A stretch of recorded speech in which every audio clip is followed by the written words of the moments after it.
आज की क्लास में हम लोग सक्सेशन ऑफ प्लांट्स देखने वाले हैं। मैंने आपको जब ये एक्सप्लेन करा था उसमें मैंने आपको एक बात बताई थी। क्या?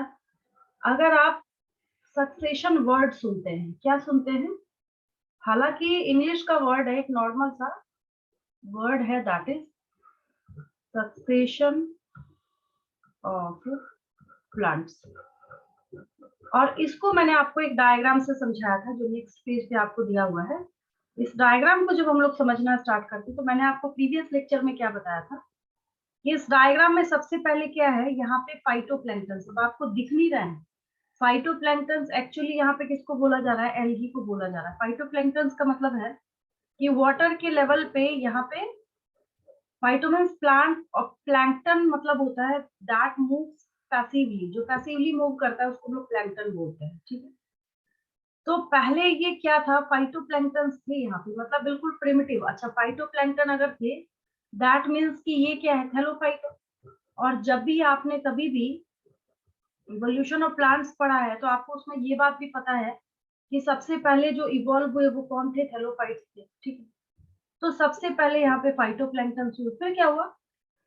सबमर्ज्ड प्लांट स्टेज आया। सबमर्ज्ड मतलब होता है पानी में डूबा हुआ। यहाँ नीचे आपको छोटे छोटे प्लांट्स दिख रहे हैं जो वाटर में क्या है, यहाँ पे डूबे हुए हैं, सबमर्ज्ड है, इम्बेडेड है, कुछ भी बोल सकते हैं आप। ठीक है, देन आपको यहाँ पे क्या दिख रहा है? सबमर्ज्ड वाले तो आ गए, अब क्या बना? थोड़े और एडवांस हो गए।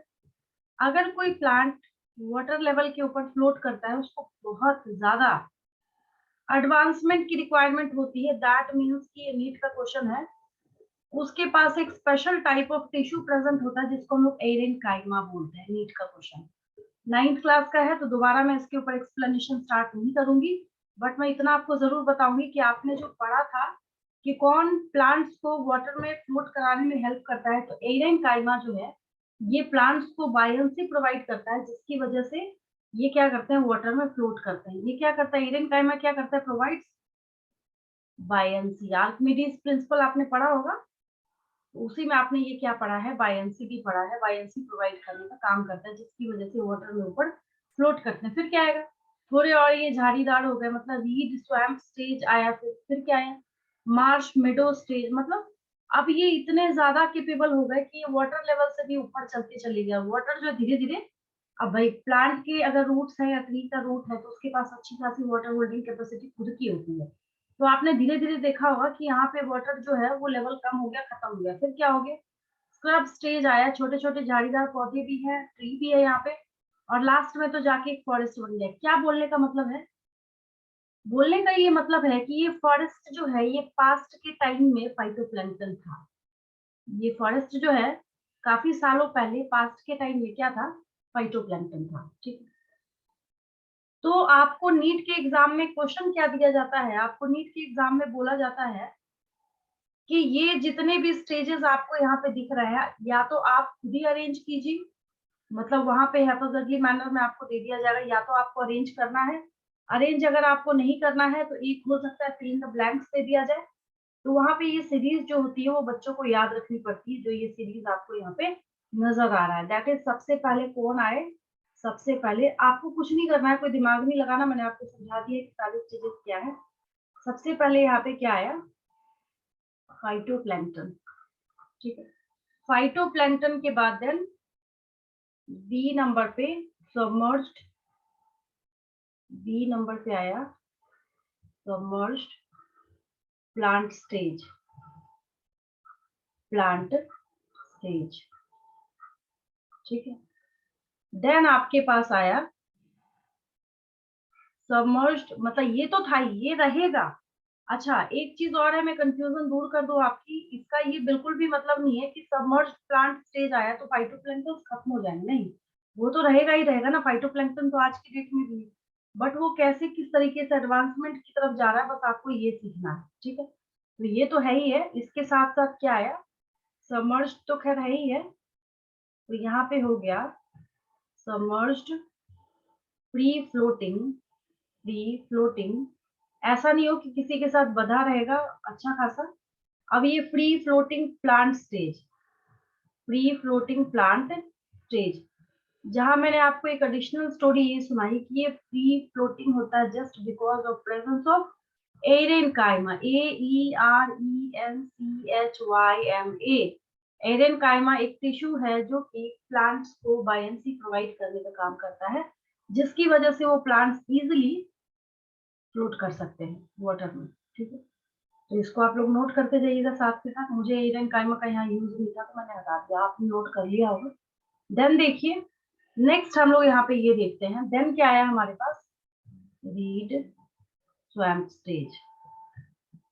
स्वैम्प स्टेज, अब इसमें कोई रिलैक्सेशन या डिस्काउंट नहीं, क्योंकि जो है तो है, इसको आप चेंज नहीं कर सकते।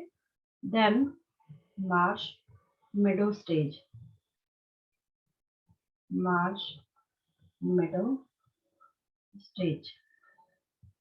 ठीक है, देन आया आपके पास स्क्रब स्टेज, स्क्रब स्टेज, और देन लास्ट में क्या आया, फॉरेस्ट। ये सीरीज याद रखना आपका काम है, सिर्फ ये सीरीज आपको क्या करना है, याद रखना है, और कोई काम नहीं करना है। ठीक है, तो हम लोग क्या देख रहे थे, हम लोग यहाँ पे देख रहे थे सक्सेशन ऑफ प्लांट्स। अब यहाँ पे क्वेश्चन ये राइज होता है कि व्हाट इज हाइड्रार्क। अच्छा, सक्सेशन मतलब आपको एक बात समझ आई, मान लीजिए आज से मिलियंस ईयर्स अगो, ठीक है, यहाँ पे पहले कोई प्लांट आया नंबर 1 पे, ठीक है, नंबर 2 पे क्या हुआ, थोड़े और बड़े बड़े पौधे आए यहाँ पे, नंबर 3 पे क्या हुआ, पता चला यहाँ पे ट्री बन गया। इसका मतलब है ये सक्सेशन का पायनियर कौन है, फाउंडर कौन है, कहां से स्टार्ट हुआ, कहां से बनना स्टार्ट हुआ, तो ये बनना स्टार्ट हुआ है इस नंबर 1 पोजीशन से। ठीक है, तो जब सक्सेशन किसी वेट एरिया से स्टार्ट होता है, समझना है बस आपको, और कोई काम नहीं है। जब सक्सेशन किसी वेट एरिया से, जहां पे मतलब क्या हो, गीला जगह हो, पानी की अधिकता हो, ठीक है, तो वैसे जगह से जब स्टार्ट होता है तो उसको हम लोग हाइड्रार्क सक्सेशन बोलते हैं। क्या बोलते हैं, हाइड्रार्क सक्सेशन। तो मुझे यही समझाना था आपको, एक एक लाइन लिखते चलेंगे, ज्यादा टाइम में नहीं लूंगी। हाइड्रार्क सक्सेशन, हाइड्रार्क, हाइड्रार्क सक्सेशन, सक्सेशन। हाइड्रार्क सक्सेशन का मतलब हो गया, सक्सेशन को स्टार्ट कहां से होना है, वेट एरिया से होती है। ठीक है, तो ये हो गया, इसमें लिख लीजिए succession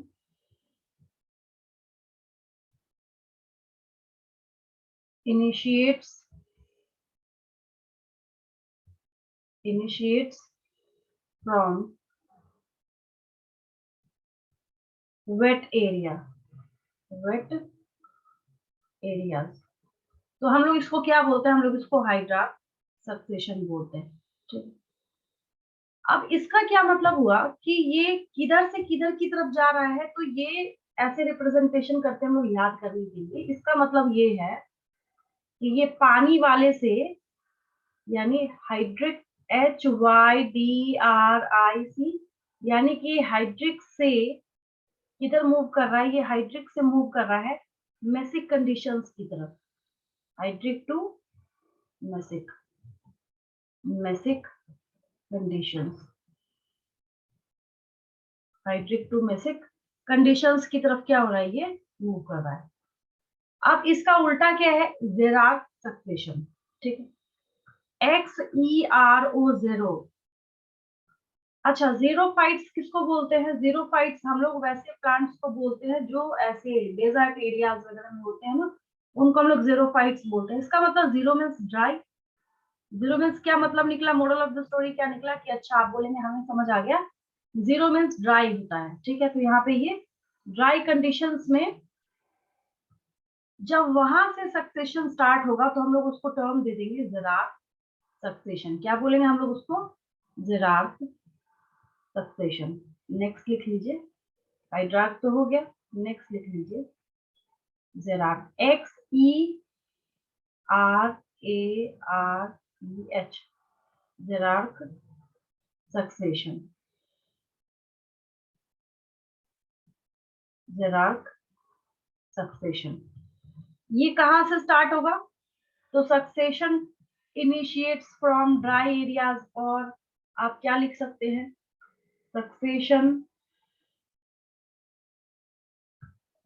begins from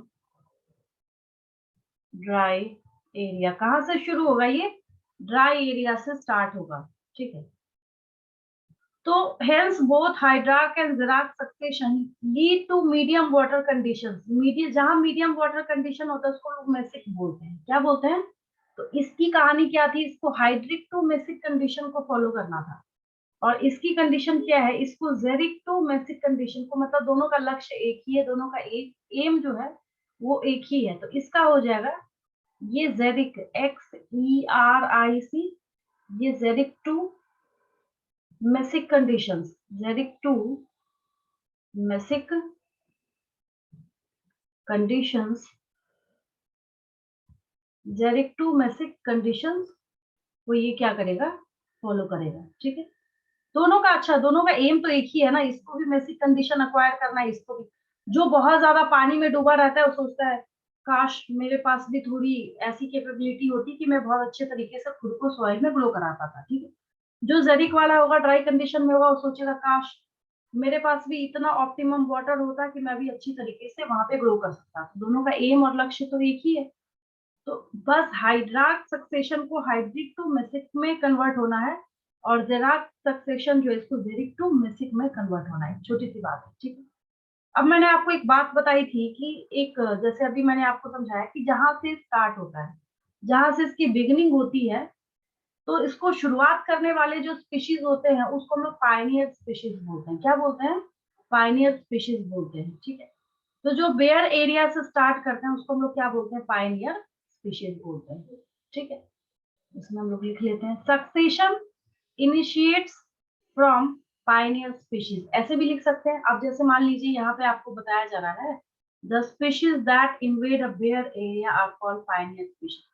bear area मतलब जहाँ कोई नहीं था, खाली था, सुनसान था, रिमोट एरिया था, तो वहां जो स्टार्ट करेगा वो क्या हो जाएगा? पायनियर स्पीशीज हो जाएगा, ठीक है। तो नेक्स्ट यहाँ पे लिख लीजिए पायनियर स्पीशीज। छोटा सा टर्म आपके पास और क्या है? पायनियर,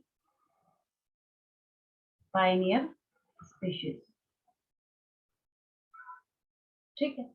अब ये जो पायनियर स्पीशीज है, ये फाउंडर्स भी बोले जा सकते हैं। इनको हम लोग क्या बोल सकते हैं? फाउंडर्स ऑब्वियसली बोल सकते हैं, बिल्कुल बोल सकते हैं, क्योंकि इन्होंने सक्सेशन क्या किया? स्टार्ट किया है। The species, the species which initiates, which initiates succession or that invade, that invade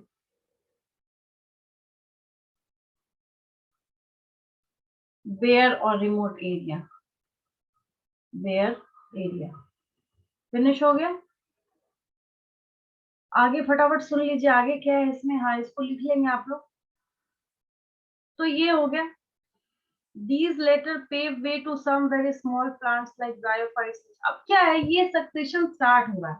पहले थैलोफाइट्स आए, फिर ब्रायोफाइट्स आए, फिर टेरिडोफाइट्स आए, फिर जिम्नोस्पर्म्स आए, फिर एंजियोस्पर्म्स आए। कहानी तो यही चल रही थी ना, वही आपको यहाँ पे बता रहा है। बाद में जाके क्या हुआ? फिर छोटे छोटे पौधों में कन्वर्ट हुए, जो ब्रायोफाइट्स आए।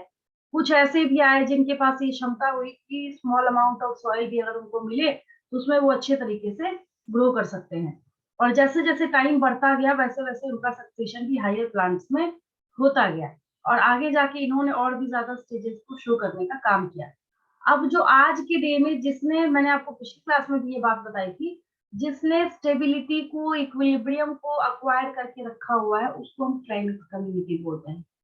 यानी अगर आपसे पूछे कि आज के डे में जो मोस्ट स्टेबल, मोस्ट रिसेंट और मोस्ट ज्यादा, मतलब most equipped, most advanced plants कौन से हैं, या फिर एनिमल्स, आप अपने केस में भी बोल सकते हैं, आप जिस एरिया में रह रहे हैं। कई ऐसे जगह हम लोगों को देखने को मिलते हैं जहाँ पे क्या होगा, मतलब 1 इंच भी जगह नहीं बची कि कोई दूसरा मकान वहाँ पे खड़ा कर सकता है, तो वो क्या अपसेट हो गया। अब ऐसा नहीं कि रातों रात वहाँ पे चीजें बदल जाएंगी, आप सोए और सुबह पता चला डायनासोर आ गए वहाँ पे, ऐसा तो होगा नहीं। तो आप क्या है वहाँ पे रिसेंट में आपने इक्विलिब्रियम को मेंटेन करके रखा हुआ है। अगर एक घर में 5 बंदे हैं, 5 बंदे हैं, मान लीजिए एक उसमें से कोई बुजुर्ग है, उसकी डेथ होती है, तो फिर एक न्यू बॉर्न भी होगा, फिर वापस 5 हो जाएंगे। तो बोलने का ये मतलब है, ये मैंने आपको बता रखा है पहले, जब मैं ऑर्गेनिजम्स एंड पॉपुलेशन बता रही थी, जहाँ पे आप नेटेलिटी मोर्टेलिटी पढ़ रहे थे, तो कुल मिला के जिस कम्युनिटी ने अपने आप को स्टेबल करके रखा होता है, तो उसके लिए हम लोग क्लाइमेट कम्युनिटी टर्म का यूज करते हैं, ठीक है। In primary succession in water, the pioneers are the small phytoplankton. Obvious है, ये आपको आगे जो डायग्राम है उसके बारे में बताया जा रहा है।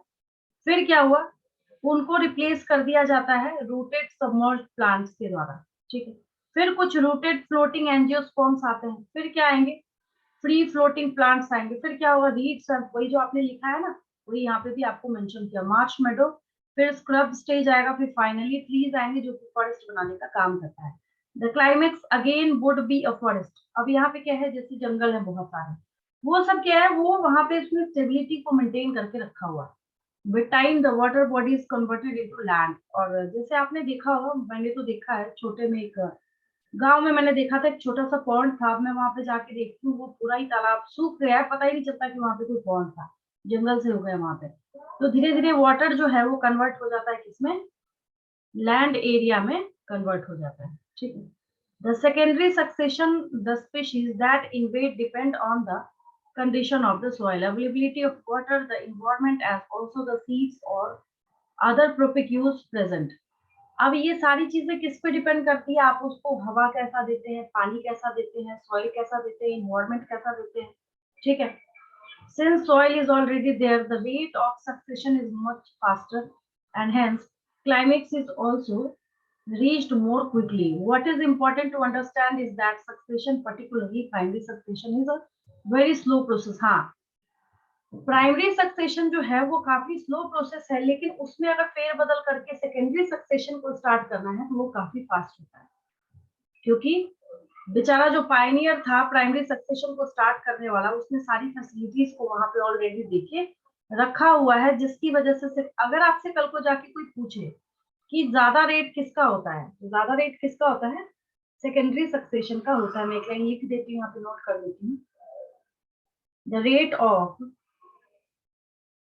the rate of the rate of secondary the rate of secondary succession is much faster than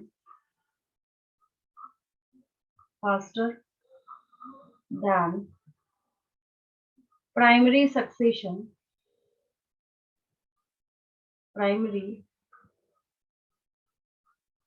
succession due to presence of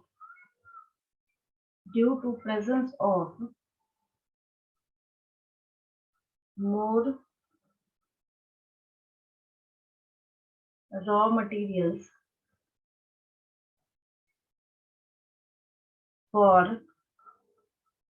succession. बस हो गया, समझ आ गया आपको। साथ के साथ मेरे, आप वैसे भी लिख रहे होंगे, नोट्स लिखने में अब आप लोग एक्टिव हो गए हैं। आगे बढ़ती हूँ, देखिए। अच्छा, इस पेज तक कोई डाउट नहीं किसी को? यहाँ पे लास्ट में 2 लाइन से ये भी देख लीजिए, देखने में क्या जाता है। ये हो गया, क्योंकि अब मैं न्यूट्रिएंट साइक्लिंग, जो कि लास्ट टॉपिक है इस चैप्टर का, उसको हम लोग स्टार्ट करेंगे, ठीक है। यहाँ देखिए, तो काफी साल लगते हैं क्लाइमेक्स के स्टेज तक जाते जाते। Another important fact is to understand that all succession, whether taking place in water or on land, proceeds to a similar climax community, the message। सबका मेन लक्ष्य क्या है, उनको मेसिक कंडीशंस भी एक्वायर करना है, वहीं तक वो जाना चाहते हैं, ठीक है। आगे अब हम लोग न्यूट्रिएंट साइक्लिंग स्टार्ट कर रहे हैं, मतलब जो लास्ट टॉपिक है चैप्टर का, उस पर हम लोग मूव कर रहे हैं, जिसमें बहुत सारा। हाँ, अब देखिए, ये जो न्यूट्रिएंट साइक्लिंग है, ये आपको सबसे अच्छा, अगर मैं बोलूँ तो 9th क्लास में पढ़ाया जाता है। सबसे अच्छा, सबसे बेस्ट ये कहाँ पे था, ये 9th क्लास में आपने सीखा था। अब यहाँ देखिए, जब हम न्यूट्रिएंट साइक्लिंग की बात करते हैं, समझाती जाती हूँ बस मैं आपको, आपका तो समझा हुआ है, और बस ये भी मैं बोल सकती हूँ कि मैं रिकॉल करा रही हूँ क्योंकि इसमें कोई नई चीज है नहीं। देखिए, यहाँ पे कह रहा है कि आपने क्लास 11th में ऑलरेडी पढ़ा है कि ऑर्गेनिजम्स को न्यूट्रिएंट, उसमें तो एक चैप्टर ही है ना मिनरल न्यूट्रिशन, याद आ रहा है आपको? 11th क्लास में आपके पास स्पेशल एक चैप्टर ही है मिनरल न्यूट्रिशन, चाहे वो सल्फर हो, चाहे वो मैग्नीशियम हो, चाहे वो कार्बन हो, कोई सा भी ऐसा न्यूट्रिएंट हो जिसके बिना किसी लिविंग ऑर्गेनिज्म का काम नहीं चल सकता, वो आपको पढ़ाया गया है 11th क्लास में। ठीक है, तो तभी यहाँ पे आपको रिमाइंड कराया जा रहा है कि 11th क्लास में आपने ऑलरेडी पढ़ रखा है कि न्यूट्रिएंट्स की लगातार सप्लाई की रिक्वायरमेंट होती है, किस चीज के लिए? सारा काम करने के लिए। चाहे आपको ग्रो करना हो, आप अपना एग्जांपल लीजिए ना, चाहे आपको ग्रो करना हो, न्यूट्रिएंट्स नहीं चाहिए? क्या चाहिए? रिप्रोडक्शन के लिए चाहिए, और बहुत सारे बॉडी के मेटाबॉलिज्म को भी रेगुलेट करने के लिए क्या चाहिए आपको? एनर्जी चाहिए। ठीक है, और एनर्जी के लिए क्या चाहिए? न्यूट्रिएंट्स चाहिए। ठीक है, the amount of nutrients such as carbon, nitrogen, phosphorus, calcium, etc. present in the soil at any given time is referred to as the standing state। अब ये एक important question है, मैंने आपको standing crop बताया था, तो standing crop is another thing and standing state is another thing। ठीक है, एक particular given time में, एक particular given time में सॉइल के अंदर जो भी न्यूट्रिएंट्स प्रेजेंट होते हैं उसको हम लोग उसका स्टैंडिंग स्टेट बोलते हैं। क्या बोलते हैं? स्टैंडिंग स्टेट बोलते हैं। स्टैंडिंग स्टैंडिंग क्रॉप बायोमास से रिलेटेड था, याद आया? और ये है स्टैंडिंग स्टेट। अगर मैं बच्चों को सिर्फ एक क्वेश्चन दे दूंगा इस चैप्टर में, differentiate between standing crop and standing state, उतने में पकड़ आ जाता है कि बच्चे ने चैप्टर पढ़ा है या फिर नहीं पढ़ा है। ठीक है, तो ये है क्या? The specific amount of the specific the specific amount of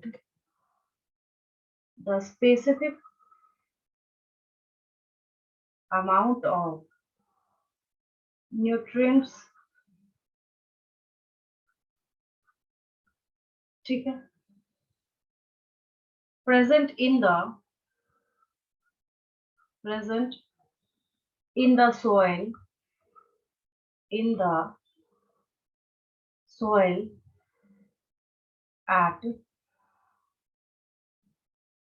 any particular given time, any particular given time। अच्छा, एक बात बताइए, एक जमीन ऐसी है जिसमें लगातार ना लोग पूरा कचरा फेंकने का काम कर रहे हैं, ठीक है, और दूसरे जगह है कि वहां पे फार्मर्स बहुत ज्यादा मेहनत कर रहे हैं, वो बार बार इस चीज का भी ध्यान रख रहे हैं कि सॉइल के अंदर न्यूट्रिएंट्स जो है वो क्या होना चाहिए, कैसा होना चाहिए, है ना? तो दोनों का स्टैंडिंग स्टेट बदल जाएगा ना, आप समझ आया? तो ये क्या है? ये स्टैंडिंग स्टेट हो जाएगा यहाँ पे। At any particular given time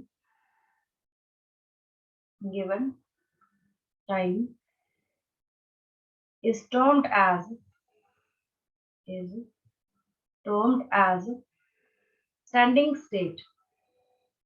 standing state। क्या बोलेंगे हम लोग इसको?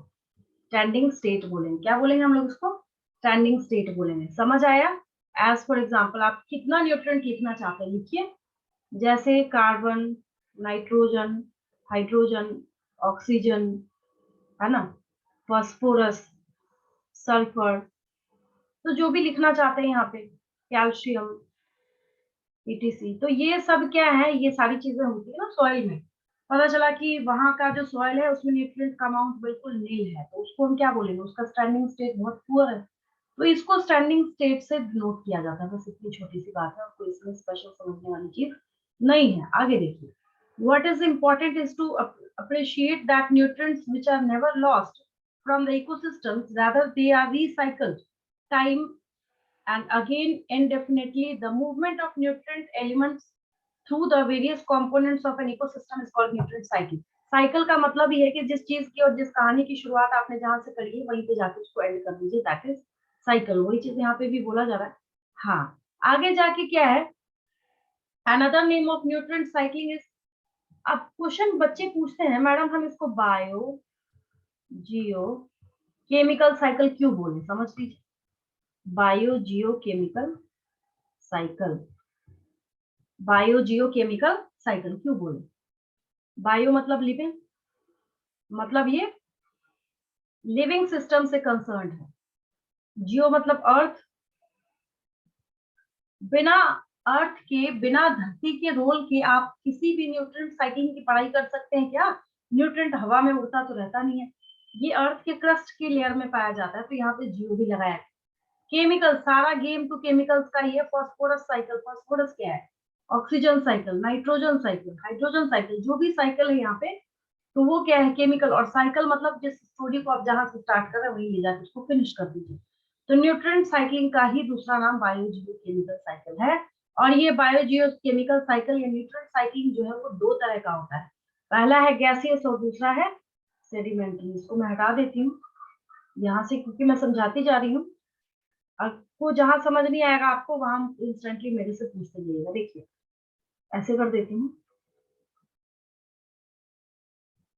बायो जियो केमिकल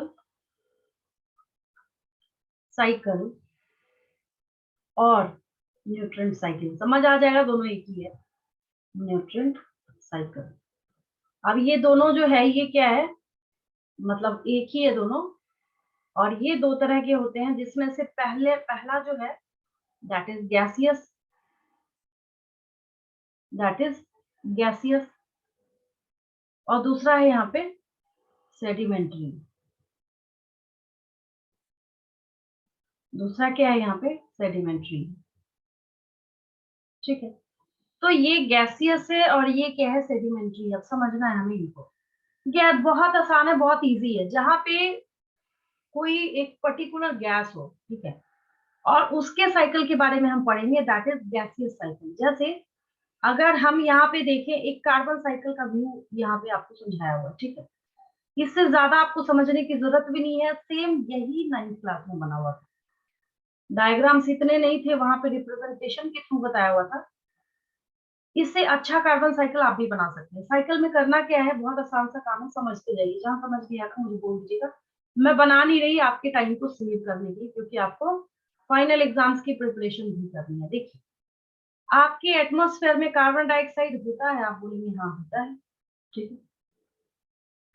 इस कार्बन डाइऑक्साइड का यूज प्लांट्स करते हैं फोटोसिंथेसिस के लिए, बिल्कुल करते हैं।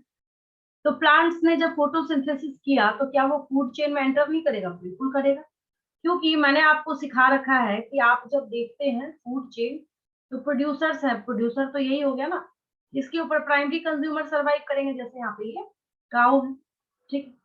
फिर इसके ऊपर सेकेंडरी कंज्यूमर सरवाइव करेंगे, फिर टर्शरी कंज्यूमर, मतलब ये फूड चेन में ये एनर्जी को आगे भेजेगा। तो और एनर्जी को छोड़ दे, अगर हम यहाँ पे कार्बन डाइऑक्साइड की बात करें, तो उसको यूज करके ये जो अपना फूड बना रहा है तो उसको आगे भेज तो रहा है ये, ठीक है। फिर इस काऊ ने क्या किया? इस ट्री के ऊपर सरवाइव करने का काम किया। अब इस काऊ का यहाँ से क्या होगा? एक्सक्रीटा होगा, जो इसका एक्सक्रीटरी वेस्ट होगा। तो यहाँ से इसका डिट्राइटस फूड चेन स्टार्ट हो जाएगा, उसके ऊपर बैक्टीरिया माइक्रोब्स वगैरह काम करेंगे। तो मैंने आपको पहले पढ़ा रखा है। अब मान लीजिए कहीं किसी का मन किया, भाई ठंड बहुत लग रही है, हम वहां पे आग जला के बैठ गए हमने यहाँ पे, तो उसमें से भी क्या होगा? कार्बन डाइऑक्साइड गैस जो यहाँ पे रिलीज होगी। तो यहाँ पे मान लीजिए बर्निंग ऑफ फॉरेस्ट का एग्जाम्पल इसमें दिया है। तो ये क्या करेगा? यहाँ से कार्बन डाइऑक्साइड, क्योंकि साइकिल पढ़ रहे हैं ना, तो अब यहाँ पे मैंने एक साइकिल पूरा कर दिया, ठीक है। अब दूसरे साइकिल को अगर हम लोग देखेंगे, तो जैसे यहाँ पे बहुत सारे ऑर्गेनिजम्स आपको लिखे हुए हैं।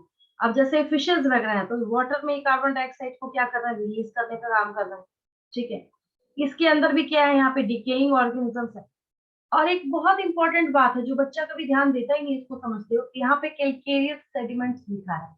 कैलकेरियस सेडिमेंट्स का मतलब है कि वो CaCO3 कैल्शियम कार्बोनेट का बना हुआ है। जब हम उसको तोड़ेंगे तो उसमें भी हमें कार्बन डाइऑक्साइड मिलता ही मिलता है, तो वो पानी में डिजॉल्व फॉर्म में रहता है। फिर वो कहाँ जाएगा? वहां से एटमोस्फेयर में जाएगा, ठीक है। तो इस कार्बन डाइऑक्साइड का और यूज कौन करेगा? फाइटोप्लैंक्टन्स भी करते हैं। किस चीज के लिए? प्लैंक्टन्स जो है अपने फोटोसिंथेसिस के लिए इसका इस्तेमाल करते हैं, ठीक है।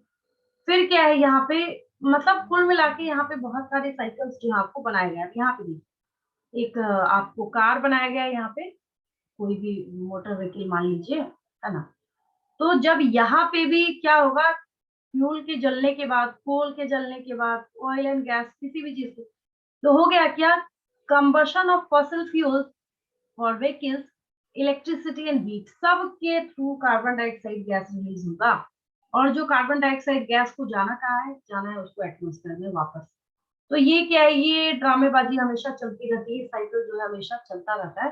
तो ये क्या है, कार्बन साइकिल है। क्या है ये, कार्बन साइकिल है। ठीक, तो वही चीज यहाँ पे आपको बताई जा रही है। द रिजल्ट, एक मिनट में इसको थोड़ा क्लीन कर लूँ यहाँ से, हम काफी दिक्कत रखा था मैंने समझाने के लिए। The reservoir of gaseous type of nutrient cycle, that is, gaseous में कौन कौन आएंगे, नाइट्रोजन साइकिल है, कार्बन साइकिल है, exist in the atmosphere and for the sedimentary cycle, जैसे सल्फर साइकिल और फास्फोरस साइकिल है। The reservoir is located in earth crust. आपको जो चीज चाहिए वहां पे, जिसका साइकिल चल रहा है, वो आपको अर्थ की क्रस्ट में मिलेगा। और गैसियस साइकिल में आपको जो चीज चाहिए, ऐसे समझिए, सेडिमेंट्री साइकिल में आपको जो चाहिए, जिसका साइकिल चल रहा है, वो आपको अर्थ क्रस्ट में मिलेगा, अर्थ के क्रस्ट में, धरती के क्रस्ट वाले लेवल में मिलेगा। और गैसियस साइकिल में आपको जो चाहिए वो आपको कहाँ मिलेगा, इन्वायरमेंट में मिलेगा।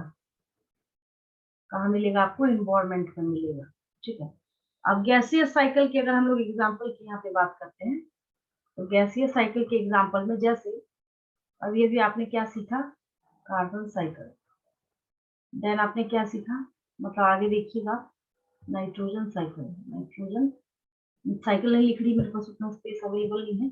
अर्थ क्रस्ट में अगर हम देखें तो फास्फोरस साइकिल, फास्फोरस ढूंढना चाहते हैं, कहाँ मिलेगा आपको, अर्थ क्रस्ट में मिलेगा phosphorus cycle and sulphur cycle, SULPHUR, sulphur cycle. ठीक है, चलिए आगे बढ़ रही हूँ मैं।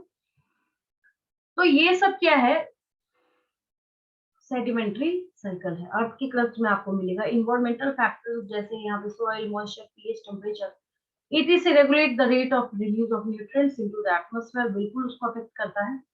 The function of the reservoir is to meet with the deficit which occurs due to imbalance in the rate of influx and efflux। अब influx का मतलब जो चीजें आने वाली है वहां पे, उसको हम लोग influx बोलते हैं, और जो चीजें वहां से क्या है, रिलीज होने वाली है किसी साइकिल में, दैट इज efflux। तो जाने वाला efflux और आने वाला influx। ठीक है, इसको याद रखेंगे, इसको समझने में हालांकि कुछ है नहीं, आगे मैं आपको बता देती हूँ। तो फास्फोरस साइकिल को समझाने के बाद बहुत हद तक क्या होगा, आपका ये पोर्शन या चैप्टर जो है फिनिश हो जाएगा। बाकी जितने साइकिल है उसको देखने के लिए पर 9th क्लास की बुक रेफर करेंगे। चलिए आगे बढ़ती हूँ। आगे देखिए, you have made a detailed study of nitrogen cycle in class 11th, here we discuss carbon and phosphorus cycle। Reason ये है कि आपके पास दो था गैसियस साइकिल, ठीक है, एक कार्बन था एक नाइट्रोजन था, तो कार्बन तो पढ़ा दिया इसमें। तो कार्बन साइकिल को पढ़ाने के बाद ये आपको बोल भी रहा है, क्योंकि 11th और 12th एक है, एक सिलेबस है, अलग अलग नहीं है। वो आपसे नीट के एग्जाम में जब क्वेश्चन पूछा जाता है तो उसको अलग अलग करके नहीं पूछा जाता है, उसको सेम ही रख के वहां पे पूछा जाता है। ठीक है, सेम मतलब परसेंटेज डिसाइडेड है वहां पे, यहाँ पे 11th का पोर्शन है तो हमें क्या करना है, इससे 60% क्वेश्चन पूछना है। 12th का पोर्शन है, हमें इससे क्या करना है, 40% क्वेश्चन जो है वो पूछना है। ठीक है, अभी अभी जो मैंने आपको कार्बन साइकिल डिटेल किया है वो देखिए यहाँ पे लिखा हुआ है। मैंने बोला तो था कि सिर्फ फास्फोरस साइकिल मैं यहाँ पे आपको एक्सप्लेन करूंगी, आपको सारी कहानी या चैप्टर जो है वो समझ आ जाएगा। ठीक, किसी भी ऑर्गेनिज्म में उसके ड्राई वेट का 49% जो हिस्सा होता है वो कार्बन होता है। क्या होता है, कार्बन होता है। ठीक है, अगर हम total quantity of global carbon पे देखते हैं तो हमें पता चलता है कि 71% ऑफ कार्बन जो है वो कहाँ है, ओशंस में डिजोल्व फॉर्म में है। कहाँ है वो, ओशंस में डिजोल्व फॉर्म में है। ठीक है, और ये कार्बन डाइऑक्साइड जो ओशन में प्रेजेंट है, ये वहां से नेचर में रेगुलेट कराने का खुद को काम करता है। ठीक है, अब यहाँ पे आपको बोल भी रहा है कि do you know that the atmosphere only contains about 1% of total global carbon. मतलब जो हम लोग टोटल अगर धरती का टोटल ग्लोब का देखना स्टार्ट करते हैं तो सिर्फ 1% जो है वही एटमॉस्फेयर कैरी करने का काम करता है। फॉसिल फ्यूल पता है आपको क्या होता है, जैसे पेट्रोलियम है, कोल है, ये सब क्या है, फॉसिल फ्यूल है, बचपन बचपन से बढ़ते आ रहा है। ये सब क्या है, बहुत अच्छा रिजर्वोयर है कार्बन का, मतलब कार्बन को स्टोर करने वाला। और कार्बन साइकिलिंग जो है इस तरीके से, जैसे आप इसको जलाइएगा तो कार्बन डाइऑक्साइड गैस तो रिलीज होगा ही होगा। अब फोटोसिंथेसिस का प्रोसेस है, उसी कार्बन डाइऑक्साइड को पकड़ के वापस ही बेचारा क्या करेगा, ऑक्सीजन देने का काम करेगा, ठीक है। अब आप रेस्पिरेशन का प्रोसेस कर रहे हैं, उससे CO2 रिलीज होगा, फिर प्लांट लेगा, फिर ऑक्सीजन बनाएगा, फिर आप लीजिएगा, फिर आप CO2 बनाइएगा। तो कुल मिला के ये काफी तरीके से, अब आप किसी वुड को बर्न कीजिएगा, किसी लकड़ी को जलाइएगा, उससे फिर CO2 निकलेगा, फिर प्लांट उसको पकड़ेगा, फिर उसका फिक्सेशन करेगा कार्बन का, फिर वो आपको क्या बना के देगा, वहां से ऑक्सीजन बना के। तो ये साइकिल जो है हमेशा चलता रहता है। ह्यूमन एक्टिविटीज जो है, इसने कार्बन साइकिल को बहुत ज्यादा इन्फ्लुएंस करने का काम किया है। मतलब आज के डे में इतनी ज्यादा अबंडेंस में कार्बन प्रेजेंट है कि कार्बन साइकिल क्या हुआ, कंप्लीटली डिस्टर्ब हो गया है। यहाँ तक कोई डाउट तो नहीं किसी को? क्लियर है बिल्कुल? Yes ma'am. नेक्स्ट हम लोग फास्फोरस साइकिल स्टार्ट करेंगे। यहाँ तक एक बार ध्यान से देख लीजिए, कोई डाउट हो तो पूछ लीजिए।